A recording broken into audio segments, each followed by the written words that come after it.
The Adventures of Lolo, the first one. And again, this is going to be one of those anomalies. This one kind of came out, but it wasn't exactly the same. There was like an Eggerland, which was their Lolo. But this one specifically didn't come out. It was, again, slightly different, but different enough that it is still kind of its own game. So we'll add this to the list as well. The Adventures of Rocky and Bullwinkle. Man, why do I keep talking about this game when it's one of the absolute worst on the NES? This is real life, man. This is what the game looks like. Hey, I gotta give it to you. The colors and the graphics, I think they look pretty good for what Rocky and Bullwinkle looked like for the, what, 60s? Late 60s or something like that? Well, just wish the game was better. The Adventures of Rad Gravity. Sure, we can add this on there. This is one of those that you can just look at this game and say, like, yeah, this game didn't come out in Japan. This game was definitely a US game here.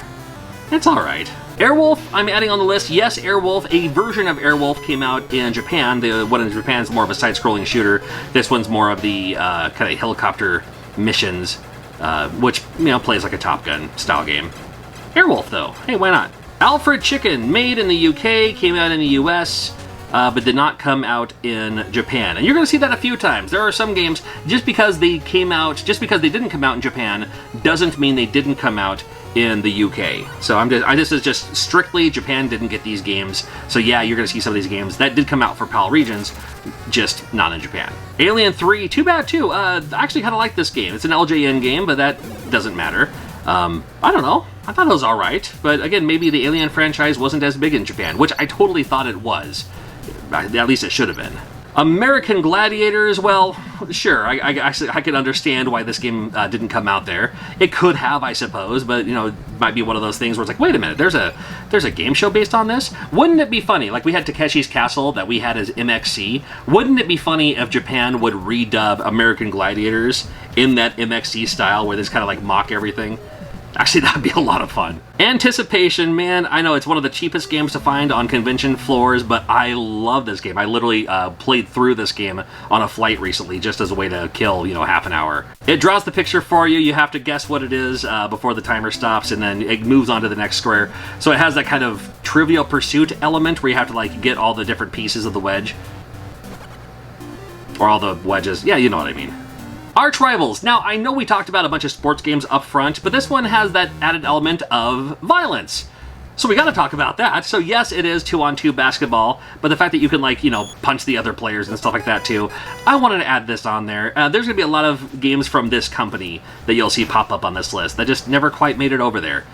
Jay from Game Chasers thinks I look like this guy. I don't know if I see a resemblance, but maybe you agree? I don't know. Archon. Alrighty. Well, it looks like as if you took chess and made up your own rules. That's basically what Archon is, which ain't bad, because that means if you have a chessboard and you know how to play this game, you can play your own version of chess using these rules, I suppose. But there we go. Came out in the US. Arkista's Ring is another game. Man, I could have seen this game as a Famicom game. It's a little bit surprising to me that this did not come out in Japan, because it just looks and feels like a Famicom game, doesn't it? But according to, you know, looking up stuff, it never came out in the US. I mean, it never came out in it never came out in Japan. Attack of the Killer Tomatoes, kind of a later release game for the NES, but it still doesn't matter. It was a late release game for the NES and a never released game for the Famicom. The Adventures of Gilligan's Island.